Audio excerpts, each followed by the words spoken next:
교회가 41년을 지내온다는 것은 쉬운 일이 아닙니다. 41년 동안 이런저런 일들이 왜 없으셨겠습니까? 수많은 일들이 있으셨을 것입니다. 기쁘고 즐거운 일도 있으셨을 것이고, 조금은 힘들고 무겁고 어려웠던 일들도 있으셨을 것입니다.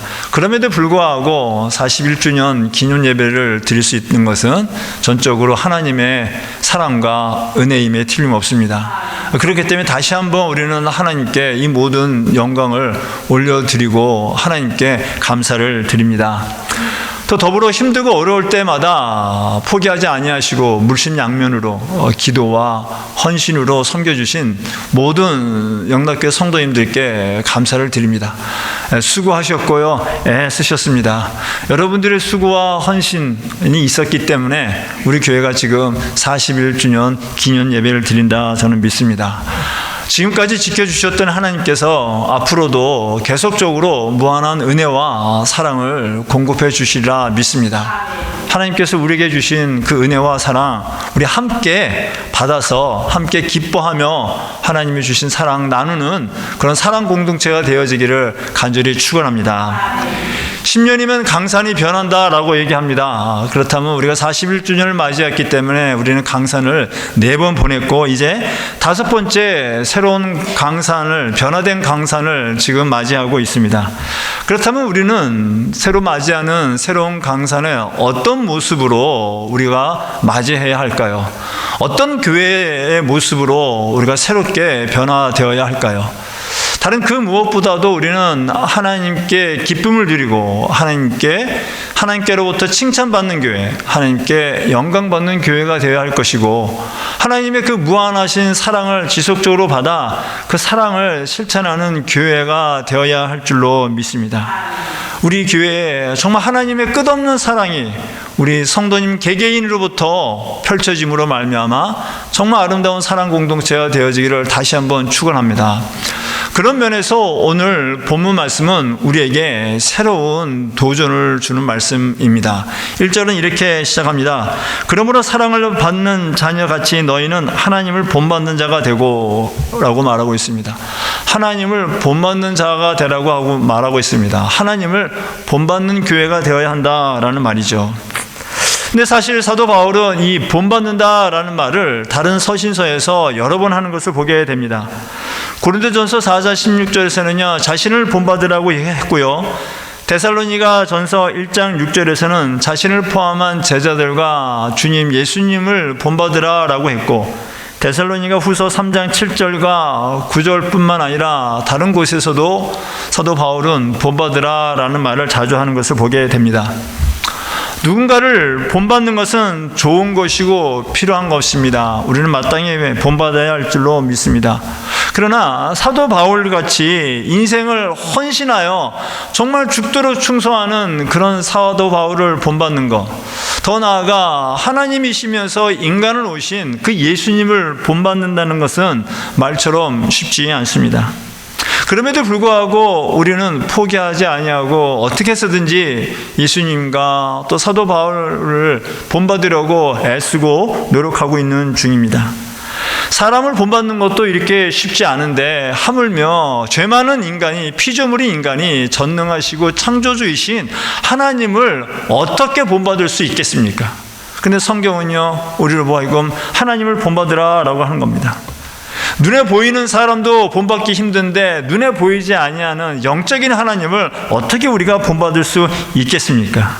여러분, 결코 이건 쉬운 것이 아닙니다. 그래서 그런지 몰라도 사도 바울은 이 본받으라고 얘기할 때 이 하나님을 본받으라라는 말은 오늘 본 1절에서만 이야기하는 것을 보게 됩니다. 본받는다라는 헬라어의 어떤 의미는요 모방하다, 흉내내다라는 뜻입니다. 당시 그리스나 로마 헬라 시대에서는요 이 철학이 굉장히 발달되었기 때문에 이 많은 사람들이 뛰어난 철학가들을 모방하고 흉내내는 경우가 많았습니다. 특별히 이 철학자들은요 다 제자들이 있었기 때문에 이 제자들은 자기가 존경하고 따르고 싶은 그 스승을요 그대로 본받으라고 했습니다. 그래서 스승이 하는 말의 내용, 말투, 심지어 그들이 입고 다니는 옷, 시험이 났으면 시험 같은 그런 내적인 것, 외적인 것 모든 것을 따라하려고 흉내내고 있는 중이었습니다. 그렇기 때문에 이 헬라 시대의 사람들, 에베소서를 비롯한 많은 그 당시의 사람들은요, 이 본받는다라는 말이 어색하지는 않았던 말입니다. 쉽게 받아들일 수 있는 말이었습니다. 그러나 사람을 본받는다는 말은 쉽게 받아들였지만 보이지 않는 영이신 하나님을 본받는다라는 말은 이들 역시 쉽지 않았던 말씀입니다. 근데 자세히 곰곰이 생각해보면 우리 인간은 하나님을 본받을 수 있는 잠재력이 있다라는 겁니다. 왜냐하면 인간은요, 하나님의 형상대로 창조되었기 때문에 그렇습니다. 창세기 1장 26절은 이렇게 말합니다. 하나님이 이르시되 우리의 형상을 따라 우리의 모양대로 우리가 사람을 만들고 라고 되어 있습니다. 여기서 우리라는 것은 삼위일체 하나님을 말하는 거죠. 그 삼위일체 하나님께서 삼위일체 하나님의 형상대로 인간을 만들자라는 얘기예요. 여기서 형상이라는 것은 어떤 외적인 것을 이야기하는 것이 아니라 하나님의 성품을 이야기하는 겁니다. 그래서 우리는 하나님의 성품이 있는 자들입니다. 그렇다면 하나님의 성품 중에 어떤 것을 우리가 본받을 수 있냐라는 거죠. 하나님의 성품 또는 하나님의 속성을 이야기할 때 크게 두 가지를 이야기합니다.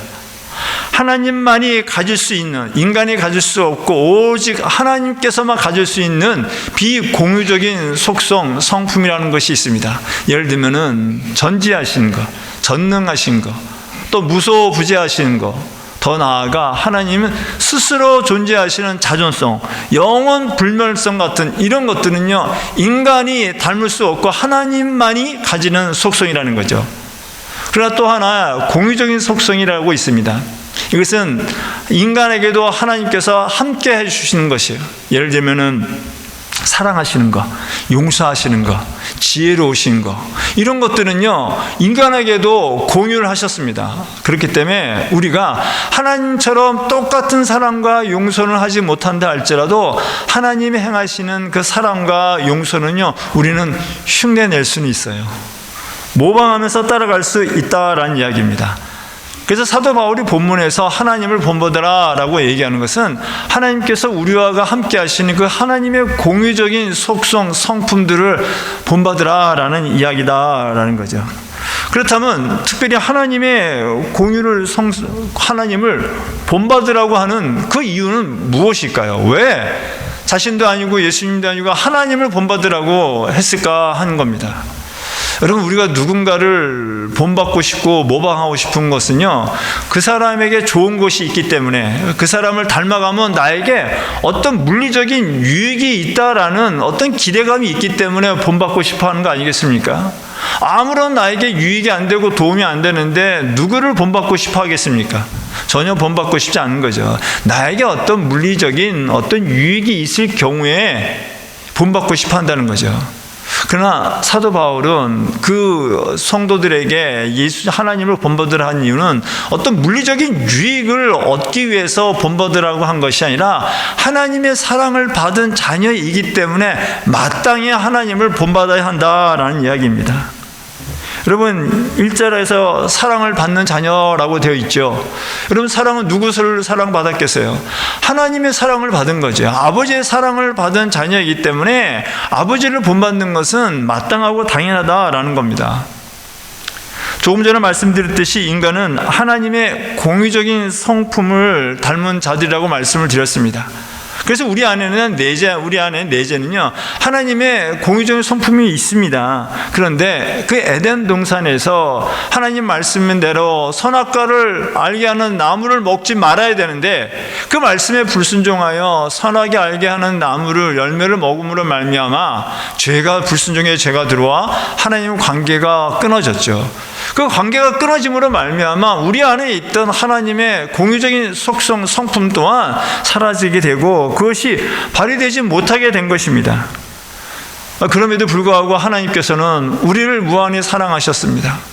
우리를 버리지 아니하시고 우리를 인도하시고 어떻게 해서든지 우리를 하나님의 자녀 삼으시고자 우리에게 예수 그리스도를 보내주셔서 우리의 죄값을 치르게 함으로 말미암아 우리를 다시 하나님의 자녀로 삼으신 것입니다. 그 하나님의 자녀 삼으로 말미암아 우리는 다시 재창조가 된 겁니다. 그것이 에베소 지난 시간에 나눴던 4장 24절에서 새 사람을 입으라 라고 말한 겁니다. 여러분, 에베소서에서 이 새 사람이라는 건요 굉장히 중요한 메시지입니다. 예수 그리스도를 믿음으로 말미암아 성령의 도우심으로 우리가 새 사람이 되었다는 거예요. 새로운 관계를 맺었다는 겁니다. 그렇기 때문에 이제는 하나님을 닮아갈 수 있다라는 거죠. 우리 안에 내재하시는, 선물로 주신 내재하시는 그 성령 하나님을 통하여 우리가 하나님의 성품을 깨닫고 그 성품대로 행할 수 있도록 하나님께서는 성령을 주셨다는 거예요. 이제 우리는 하나님의 성품을 본받을 수 있는 자가 된 겁니다. 내 능력이 아니라 내 안에 계신 성령의 도우심으로 하나님의 성품을 닮아갈 수 있다는 거죠. 그렇다면 조금 더 구체적으로 하나님의 속성, 공유적인 성품 중에 어떤 부분들을 우리가 본받아야 되냐 하는 거죠. 사실 어떤 특정한 부분이 아니라 하나님의 모든 공유적인 성품들은 다 본받아야 합니다. 그렇게 돼야 합니다. 그럼에도 불구하고 사도 바울은 오늘 본문에서 그 중에서도 가장 중요한 것, 가장 확신한 것, 필요한 것, 바로 그 하나님의 사랑과 그 사랑을 가장 정확하게, 인간으로서 가장 정확하게 본보기를 보여주신 한 분을 소개합니다. 그분이 바로 예수 그리스도이십니다.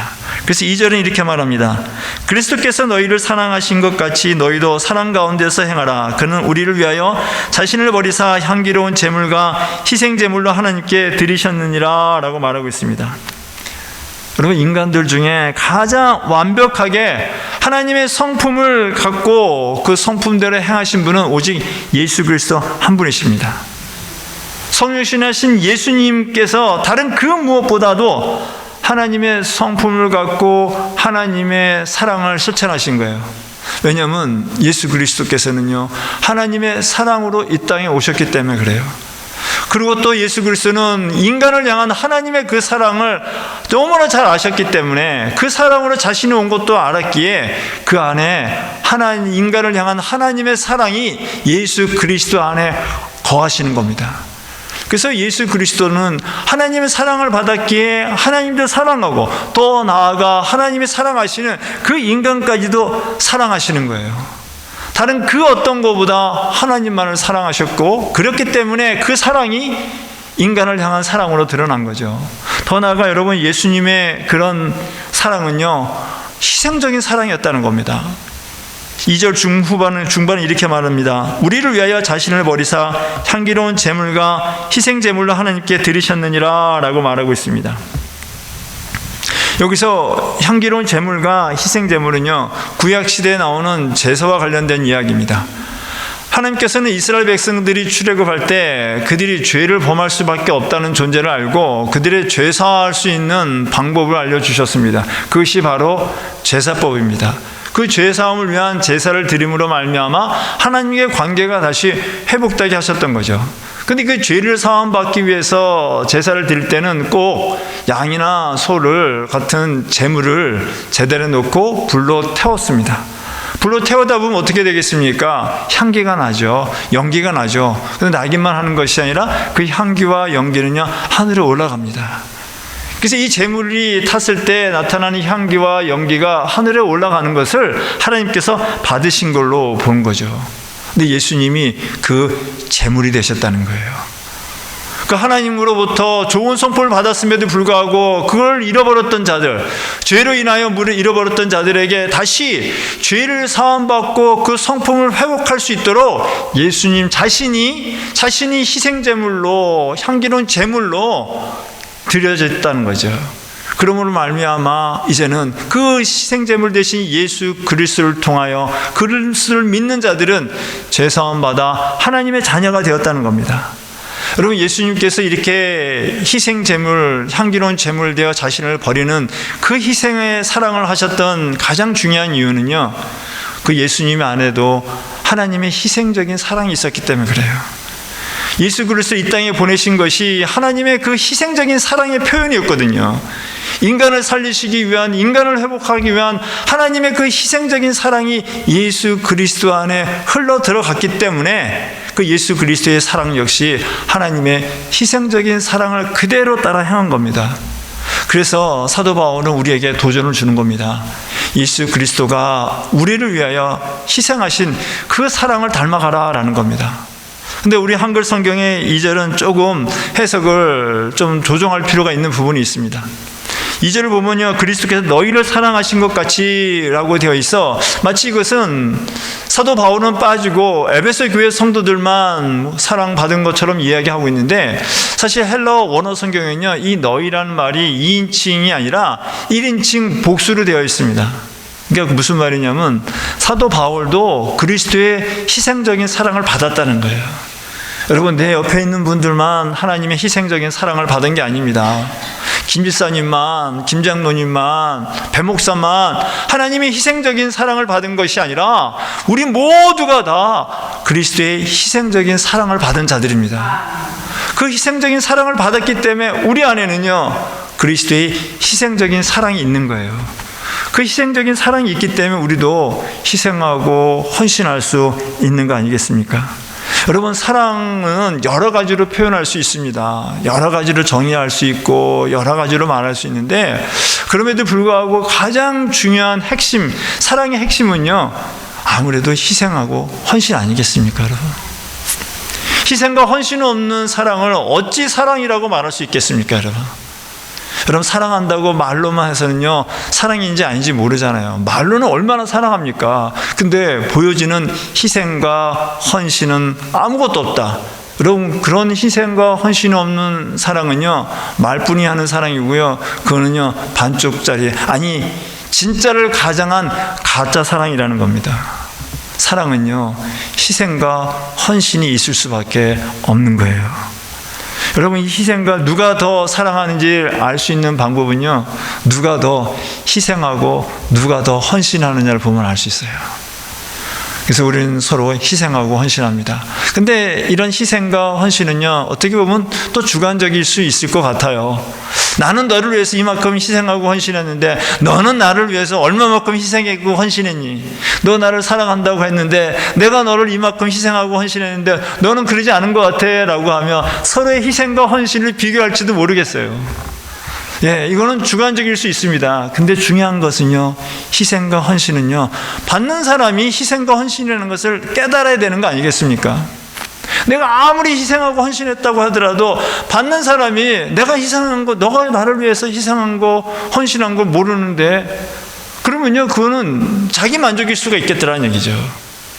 우리 희생과 헌신은요, 사랑받는 사람의 입장에 그들을 위해서 희생과 헌신하는 거 해야지, 나를 위해서 하는 희생과 헌신은 진정한 사랑이라고 볼 수 없다는 거죠. 그래서 그렇지 않습니까? 여러분, 사랑도 사랑받는 자가 원하는 대로 사랑해야 한다라고 얘기하지 않습니까? 물론 중요한 것은 정말 이것이 진정한 희생이고 헌신인지는 사람은 또 모를 수 있어요. 나는 정말로 희생하고 헌신했는데 그 사람이 무던해서 이 사랑의 희생과 헌신을 모를 수도 있습니다. 그러나 하나님은 아세요, 여러분. 하나님은 아세요. 그래서 때로는 내가 누군가를 위해서 희생하고 헌신했는데 그 사람이 나의 희생과 헌신을 몰라줄 때가 있을 수도 있어요. 그럴 때는 섭섭하기도 하죠. 왜 저럴까 아쉽기도 하죠. 그러나 여러분, 하나님은 아십니다. 하나님을 아시기 때문에 하나님 보고 우리는 사랑하고 희생하는 거예요. 여러분, 저는 우리 영락교회 많은 성도님들이 정말 사랑하고 희생으로 하나님을 섬기고 교회를 섬기는 것을 저는 믿습니다. 아니, 보고 있습니다. 아니, 41년 동안 여기 계신 많은 성도님들이 그런 사랑과 희생과 헌신의 사랑을 하셨기 때문에 우리 교회가 지금까지 이렇게 건강하게 이루어질 수 있다고 저는 믿습니다. 그 희생과 헌신이요, 대물림 되는 거더라고요. 교회 믿음의 선배님들이 그만큼 희생하고 헌신하셨기 때문에 그 희생과 헌신을 주변 후배들이 보았기 때문에 그대로 본받아 따라가는 거 아니겠습니까? 하루아침에 된 게 아니라고 저는 믿습니다. 근데 그 희생의 헌신의 사랑이 계속 흘러나와서 저도 보게 되더라고요. 저는 우리 교회 성도님들이 정말 보이는 곳에서 보이지 않는 곳에서 정말 희생하고 헌신하는 그 모습들을 보게 됩니다. 뭐 여러 번 말씀드렸지만 요즘 세대에 여러분 우리 교회처럼 애찬을 풍성하게 맛있게 하는 교회가 없습니다. 주일만 그런 게 아니에요, 여러분. 여러분 토요 새벽기도 한번 와보세요. 토요 새벽기도 끝나고요 애찬을 먹는데 주일만큼 먹습니다, 여러분. 근데 그게 누가 하냐면요, 우리 권사님들이나 또 몇몇 분들이 그냥 일찍 오셔가지고 그렇게 준비하시는 거예요. 어떤 분은 금요일 날 뭐 갖다 놓기도 하시고요. 너무 귀하게 먹습니다. 여러분 그게 쉽게 되겠습니까, 여러분? 그거는 물질뿐만이 아니에요. 마음의 희생이고 헌신이고요. 시간의 헌신입니다. 여러분 그런 거 하면은 어떤 분은요 토요일 날 혼자 오셔가지고요 화장실 청소 다 하세요. 자랑도 안 하고요. 혼자 와서 다 화장실 청소 다 하세요, 여러분. 예배당 청소도 물론 다 하지만 그분은 특별히 화장실 청소 다 하시더라고요. 여러분 그뿐만 아니죠. 어떤 분들은요 자기의 물질들, 자기의 뭐 시간들 다 합니다. 보이지 않는 곳에서 또 주방에서 또 우리 남자 집사님들 설거지 자원해서 열심히 하시더라고요. 앞치마 입고 설거지하는 모습이 제일 이쁜 것 같아요. 여러분, 근데 저는 이번에 이 취임 예배를 준비하면서 더 감동받았어요. 정말 감동을 많이 받았습니다. 이 취임 예배를 위해서 어떤 분은 하루 휴가를 내셨더라고요. 또 어떤 분들은요 물질로 내시고요. 자기 사업 가야 할 시간이 있는데 이것도 쫓기면서 자기 일해야 될 시간도 쫓기면서 음식 준비하고 이것 준비하시고, 여러분 또 보이지 않는 곳에서 정말 바쁜 시간에서 하고, 어떤 분들은 또 많은 음식으로 정말 비싼 음식, 여러분 비싼 음식이 이따 나옵니다. 맛있는 음식 나옵니다. 그런 거 누가 시킨 거 아니에요, 여러분. 제가 절대 시키지 않았습니다, 여러분. 누가 시킨 거 아니에요. 다 자원하셔서 하시는 거예요. 왜 자원하시겠습니까? 하나님을 향한 사랑 때문에 하는 거 아니겠습니까? 교회를 위한 사랑 때문에 하는 거 아니겠습니까? 여러분 새로운 담임 목사를 사랑하기 때문에 그 취임식을 통하여 하나님께 영광 돌리고자 하는 그 마음 때문에 하는 거 아니겠습니까? 사랑하면요 이렇게 아까워하지 아니하고 내어놓고 희생하고 헌신한단 말이에요. 여러분 이런 희생적이고 헌신적인 사랑을 해야 할 줄로 믿습니다.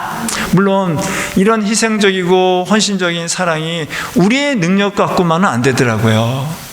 내가 하고 싶어서 되는 건 아니더라고요. 내가 먼저 사랑을 받아야 돼요.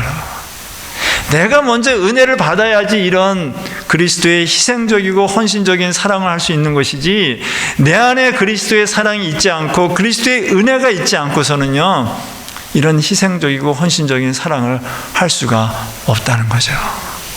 그래서 우리는 늘 그리스도의 사랑과 그리스도의 은혜가 필요한 자들입니다.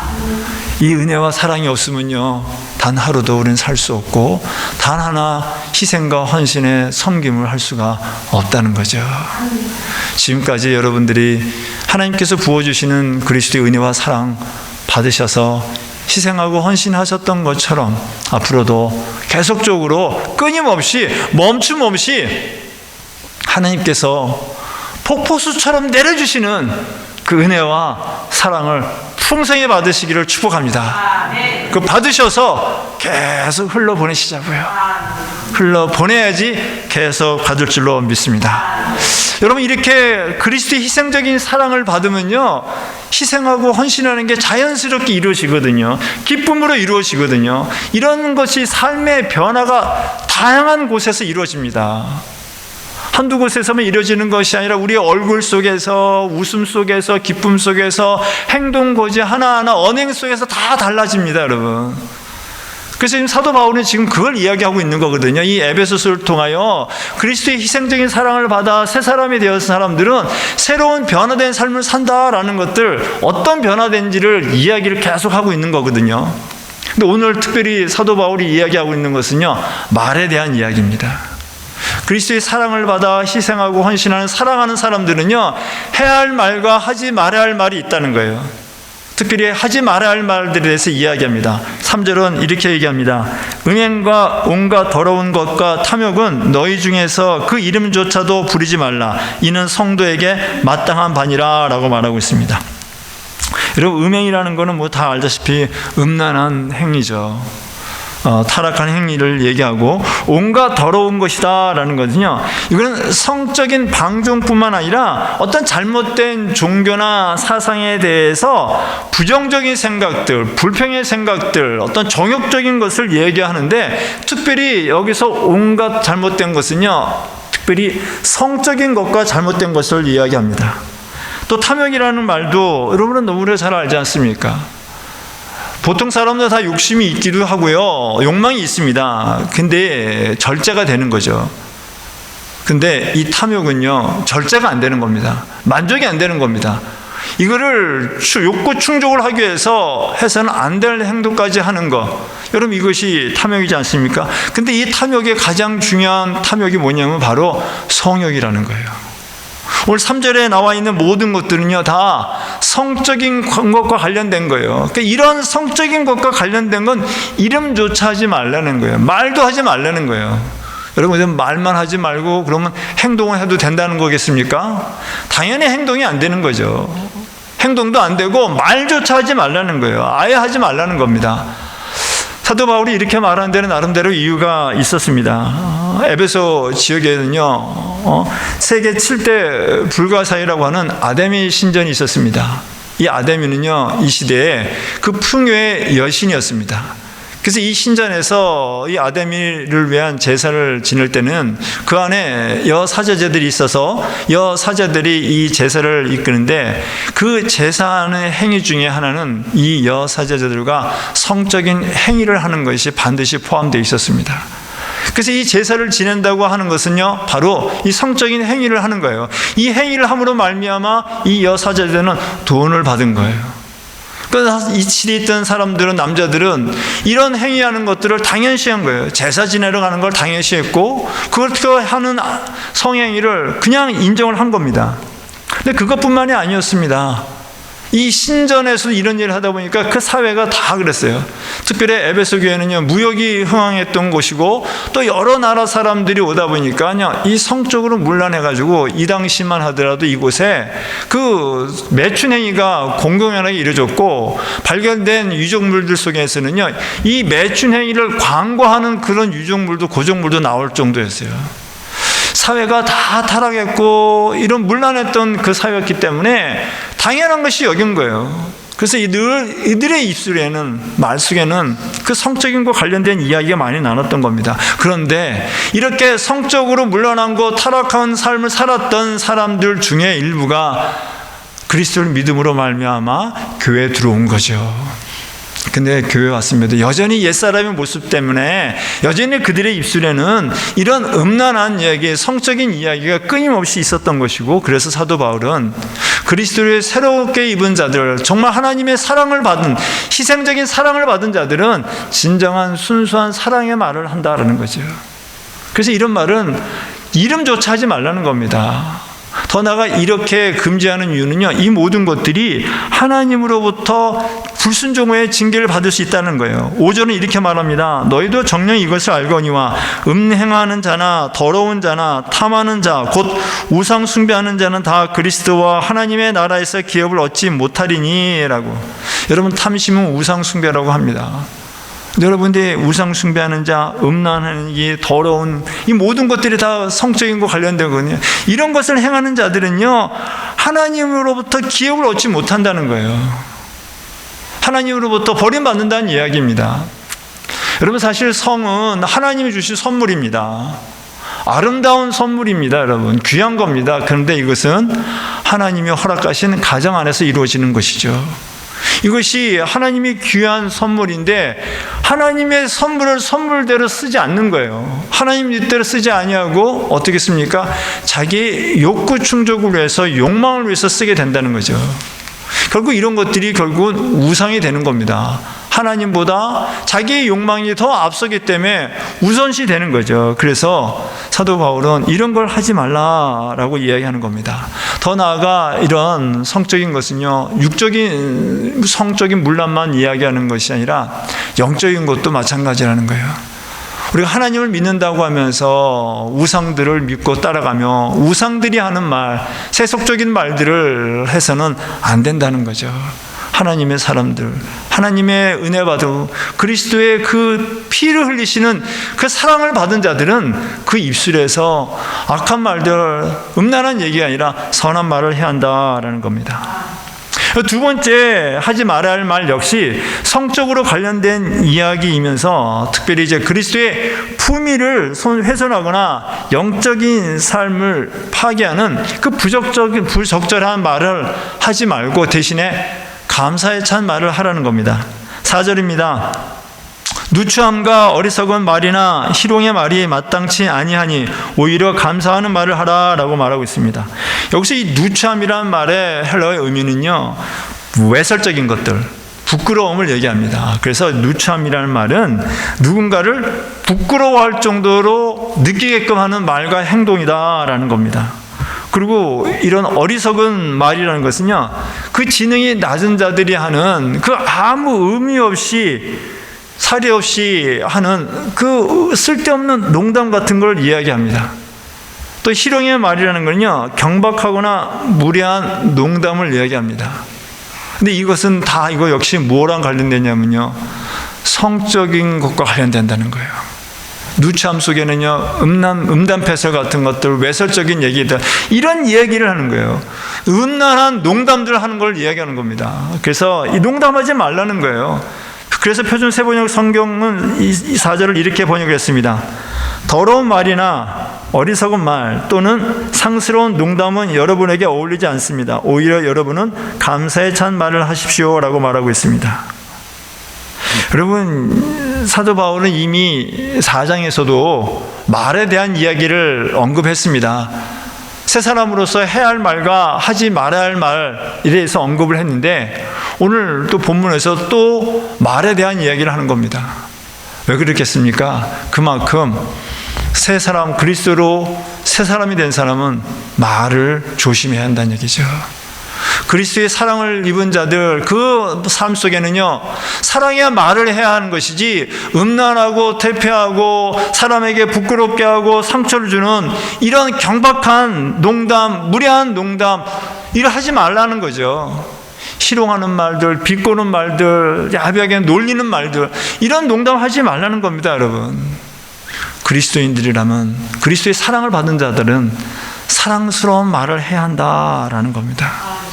여러분, 세상 사람들도 그 사람이 어떤 말을 하면은 그 말의 내용을 보면 그 사람의 내면에 어떤 사람인지 알 수 있다라고 얘기합니다. 그래서 말하는 걸 보면은 그 사람을 알 수 있다라고 이야기도 합니다.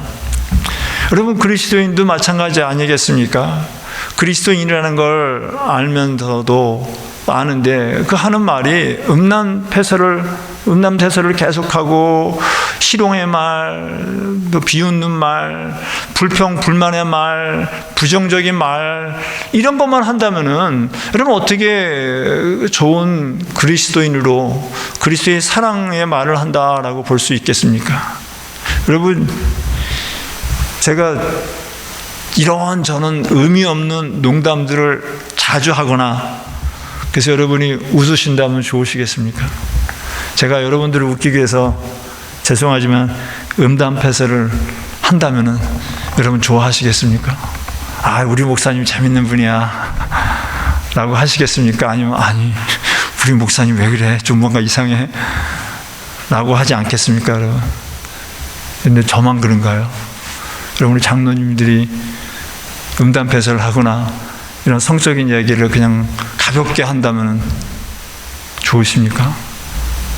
우리 권사님들이, 우리 집사님들이, 아니 우리 성도님들과 같이 얘기하면서 이런 음담패설 얘기하고 웃자고 이런 성적인 농담하고 이런 걸 하는 거를 좋게 보이십니까?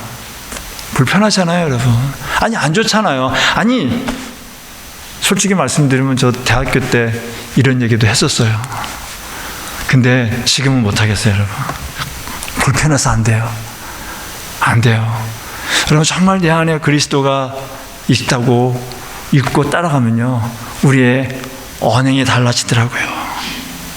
상스러운 말은 삼가하게 되고요.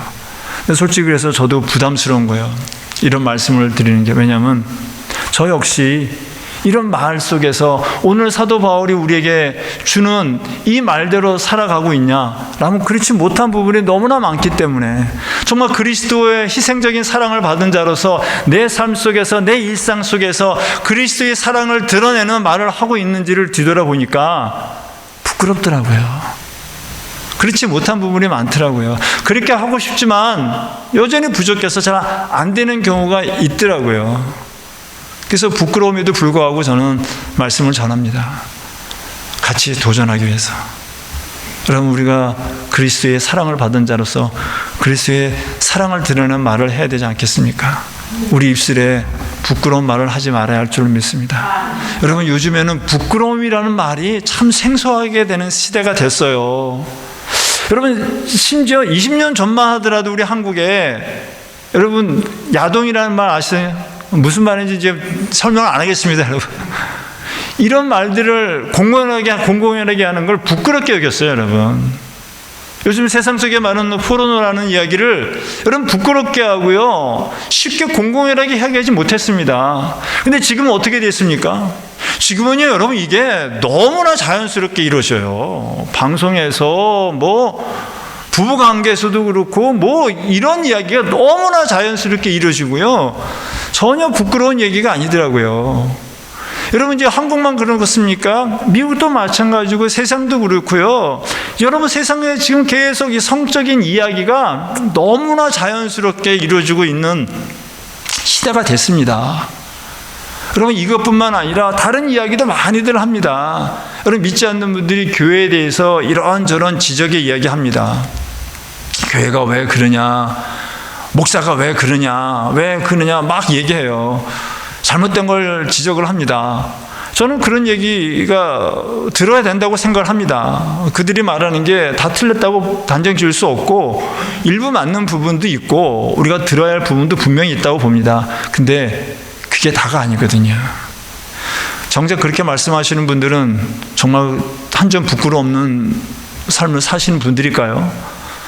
그런 분들이 교회를 잘 알지도 못하면서, 아니 하나님을 모르면서 단순히 피상적인 것만 보고 판단하는 거예요. 우리는 그분들의 말도 저는 인정을 합니다. 근데 그게 다가 아니에요. 보이지 않는 놀라운 게 있어요. 또 우리는 부족합니다. 그래서 우리는 그리스도가 필요한 거예요. 그리스도 때문에 우리는 회복되는 거예요. 근데 그런 이야기를 우리가 혹해서 듣고 따라가면 안 돼요. 세상 사람들이 성적인 얘기하는 거 너무 자연스러우니까 우리 그리스도인들도 그것이 세상의 흐름이니까 나도 그렇게 해야 되겠다. 세상 사람들이 교회나 목회자에서 지적하니까 나도 그런 지적을 하고 나도 불평불만을 해도 되겠지. 그거 당연한 거다. 그럴 수 있다라고 우리도 그들의 말에 들어가지고 그들처럼 해서는 안 된다는 겁니다. 세상에 그런 흐름이라 할지라도 우리는 그 흐름에 따라가서는 안 되는 거예요. 그래서 6절은 이렇게 말합니다. 누구든지 헛된 말로 너희를 속이지 못하게 하라. 이로 말미암아 하나님의 진노가 불순종의 아들들에게 임하나니 그러므로 그들과 함께하는 자가 되지 말라라고 얘기합니다. 세상의 흐름이 그렇다고 해서 우리가 따라갈 필요가 없어요. 왜냐하면 그들의 말은요, 우리를 속이는 말이기 때문에 그래요. 그들의 말이 다가 아니기 때문에 그래요. 일부가 맞는 거예요. 지난 시간에 얘기했죠. 사탄은 틈을 노린다니까요. 살짝 바꾼다니까요. 그런 말에 우리가 속아 넘어가면 안 돼요, 여러분. 그런 거짓말에 넘어가서는 안 되는 겁니다. 우리는 그럼에도 불구하고 하나님 말씀을 붙잡아야 될 줄로 믿습니다. 그 하나님의 말씀은요, 그리스도의 말씀이에요. 그리스도처럼 우리도 희생하고 헌신하는 가운데 우리의 말 속에서도 그리스도의 사랑스러운 말을 해야 할 줄로 믿습니다. 지금까지 지켜주신 하나님의 사랑이었습니다. 그 사랑이 우리에게 임했기 때문에 우리도 그 사랑을 실천할 수 있었습니다. 우리의 사랑이 아닙니다, 여러분. 나의 사랑이 아닙니다. 희생하고 헌신하니 그리스도의 사랑이 있었기 때문에 우리가 그리스도처럼 희생하고 헌신할 수 있었고 그리스도의 사랑의 말도 할 수 있었던 것입니다. 우리가 앞으로도 더욱더 바라고 소망을 하나님의 사랑이 그 그리스도의 헌신적이고 희생적인 사랑이 내 안에 넘쳐 흘러서 나도 그리스도처럼 희생적이고 헌신적인 사랑과 또 사랑의 말을 할 수 있는 그런 사랑의 공동체가 되어지기를 간절히 축원합니다.